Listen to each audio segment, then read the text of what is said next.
नमस्कार, मैं रचना शर्मा चढ़दी कला टाइम टीवी देख रहे हैं सभी दर्शकों का स्वागत करती हूं। आप देख रहे हैं हरियाणा के समाचार। समाचारों की शुरुआत से पहले एक नजर आज की मुख्य सुर्खियों पर।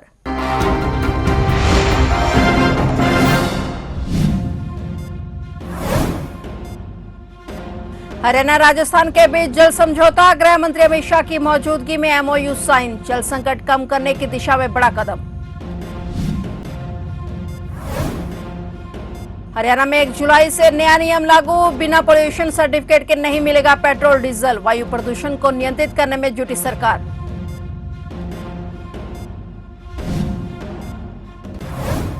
बैंक घोटाला मामले में आईएएस अफसरों पर गिरी गाज, गिरफ्तारी से बचने के लिए पहुंचे कोर्ट, 2 जुलाई पर टिकी नजरें।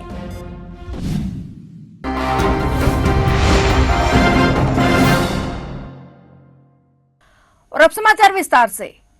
मुख्यमंत्री नैब सिंह सैनी ने संत कबीर के 628वें प्रगट दिवस पर आयोजित धार्मिक समाज के राज्य स्तरीय सम्मेलन में बतौर मुख्य अतिथि शिरकत की। लुधियाना में आयोजित सम्मेलन में और अब समाचार विस्तार से।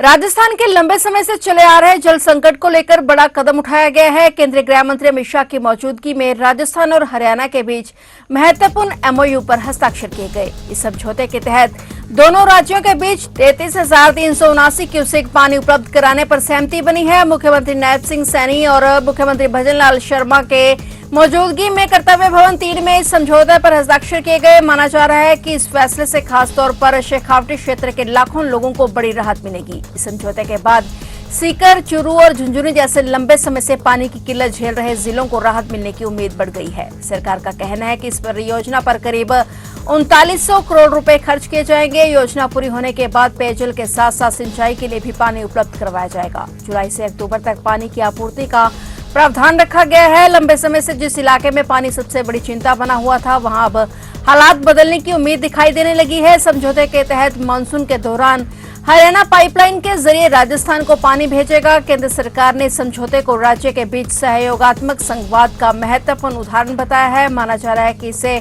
जल संसाधनों के बेहतर प्रबंधन, अंतर्राज्यीय समन्वय और भविष्य की जल सुरक्षा को नई मजबूती मिलेगी।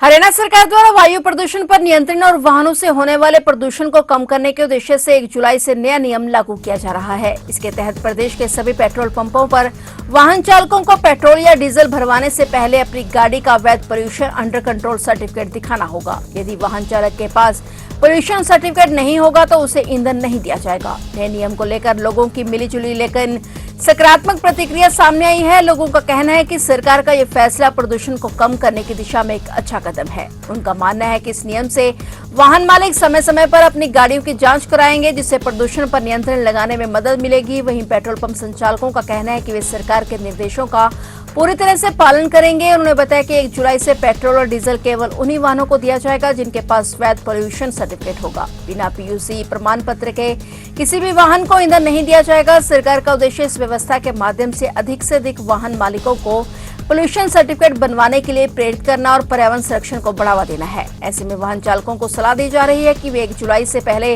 अपनी गाड़ी का पोल्यूशन सर्टिफिकेट बनवा लें, ताकि ईंधन भरवाने में किसी प्रकार की परेशानी का सामना न करना पड़े।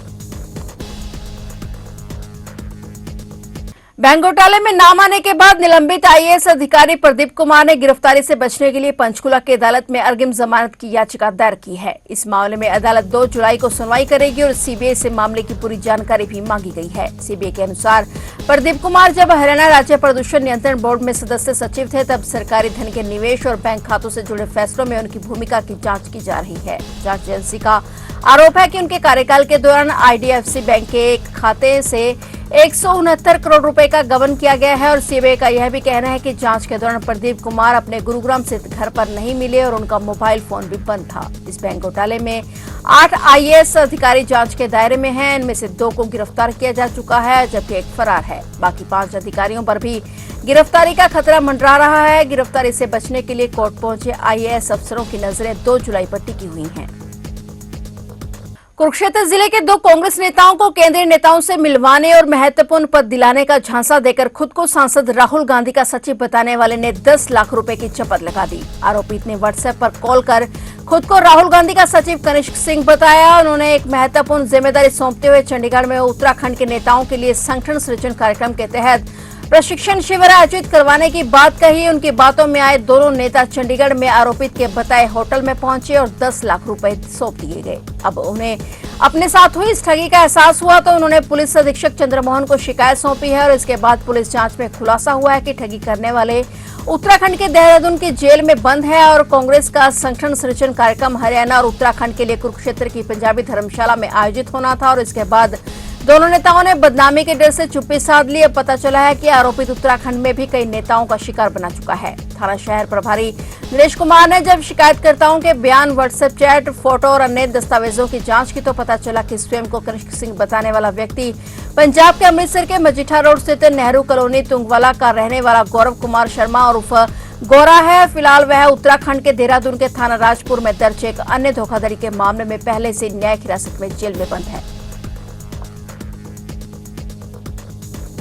गुड़गांव साइबर क्राइम वेस्ट थाना पुलिस ने वजन कम करने के नाम पर लोगों से ऑनलाइन ठगी करने वाले एक फर्जी कॉल सेंटर का भंडाफोड़ करते हुए 3 महिला आरोपियों को गिरफ्तार कर लिया है। ये गिरोह विभिन्न राज्यों के लोगों से करोड़ों रुपए की ठगी कर चुका है। साइबर ठगी के मामले में कार्रवाई करते हुए एसीपी साइबर क्राइम गौरव फोगाट के निर्देशन में साइबर क्राइम वेस्ट थाना प्रभारी इंस्पेक्टर संदीप कुमार के नेतृत्व में टीम ने उद्योग विहार फेज 5 के स्थित एक कॉल सेंटर पर रेड की और छापेमारी के दौरान पुलिस ने ठगी में इस्तेमाल किए जा रहे 102 mobile phone, 150 SIM card, 12 laptop और अन्य इलेक्ट्रिक साक्ष्य बरामद किए हैं और उन्हें जब्त कर लिया है। वहीं मौके से 3 महिलाओं को भी काबू कर लिया गया है। तीनों के खिलाफ साइबर क्राइम वेस्ट थाना में केस दर्ज किया गया है। जांच में सामने आया कि इस गिरोह ने गुजरात सहित कई राज्यों के लोगों को अपना शिकार बनाया और वजन घटाने की दवाइयों के नाम पर करोड़ों रुपए की ठगी की। पुलिस अब इन सभी की भूमिका की गहन जांच कर रही है।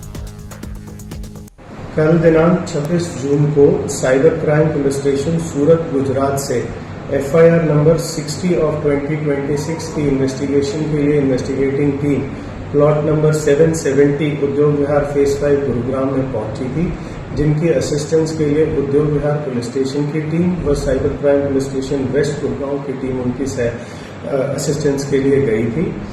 सूरत पुलिस द्वारा उनके अभियोग में वांछित मोबाइल फोन और सिम कार्ड और 2 कॉलर्स को उसमें अरेस्ट किया गया है।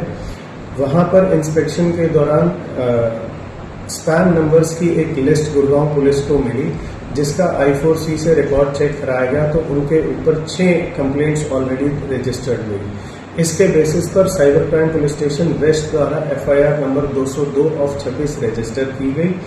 During the course of investigation 3 महिलाओं को अरेस्ट किया गया है और वहां से 102 फोन व सिम कार्ड्स व 13 लैपटॉप को रिकवर किया गया है।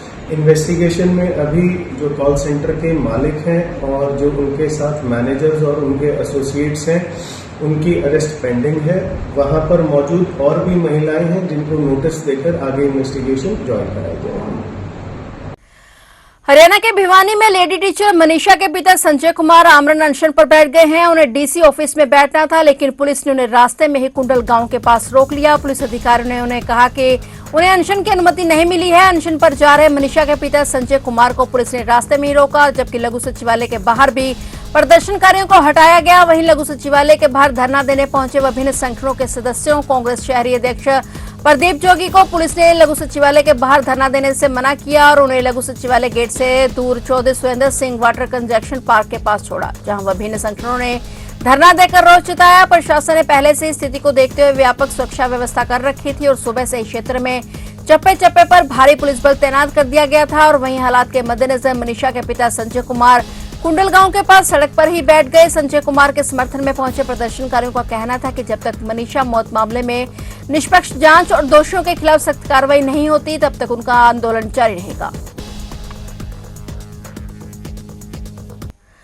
हरियाणा के सिरसा जिले से एक बड़े हादसे की खबर सामने आई है। यहां गश्त पर निकली डायल 112 की गाड़ी हादसे का शिकार हो गई। वहीं इस घटना में 3 पुलिसकर्मी भी घायल हो गए हैं। उन्हें गंभीर चोटें लगी हैं, जिन्हें इलाज के लिए अस्पताल में भर्ती कराया गया है। मिली जानकारी के मुताबिक घटना नाथूसरी चोपटा थाना क्षेत्र के गांव नहरन के पास हुई है और हादसे में एएसआई विजय कुमार और एसपीओ सुनील कुमार और ड्राइवर विजय कुमार घायल हो गए। बताया जा रहा है कि डायल 112 की गाड़ी गश्त पर निकली थी, लेकिन रास्ते में अचानक संतुलन बिगड़ने से पेड़ से टकरा गई। वहीं टक्कर से गाड़ी के परखच्चे उड़ गए और उसमें सवार 3 पुलिसकर्मी गंभीर रूप से घायल हो गए। सभी घायलों को अस्पताल में भर्ती कराया गया है। बच्चों को राष्ट्र का भविष्य बताते हुए स्वास्थ्य विभाग ने एक बार फिर से पोलियो के खिलाफ जंग छेड़ दी है। उपमंडल राजौंद के सामुदायिक स्वास्थ्य केंद्र में पल्स पोलियो राष्ट्रीय प्रतिरक्षण अभियान का धमाकेदार आगाज किया गया। इस विशेष अभियान की शुरुआत जिला नागरिक अस्पताल से पहुंचे मुख्य चिकित्सा अधिकारी डॉक्टर रेणु चावला ने मासूम बच्चों को 2 बूंद जिंदगी की पिलाकर की। इस मौके पर डॉक्टर रेणु चावला ने उपस्थित स्वास्थ्य कर्मियों और आमजन को संबोधित करते हुए कहा कि भारत को पोलियो मुक्त बनाए रखने के लिए हर एक बच्चे को समय समय पर पोलियो के ड्रॉप्स पिलाना बेहद जरूरी है और उन्हें अपील की कि माता पिता अपने 5 वर्ष तक के बच्चों को बूथ पर लाकर पोलियो की खुराक जरूर पिलाएं ताकि कोई भी बच्चा इस सुरक्षा चक्र से वंचित न रहे। अगर कोई बच्चा बूथ पे नहीं आता है तो उसके घर जाके भी पिलाई जाएगी, लेकिन मेरी आपके माध्यम से कैथल वासियों और रजौंद वासियों से यही अपील है कि ज़्यादा से ज़्यादा लोग बूथ पर आके पिलाएं, क्योंकि गर्मी का मौसम है, वैक्सीन की हमने कोल्ड चेन मेंटेन करनी होती है।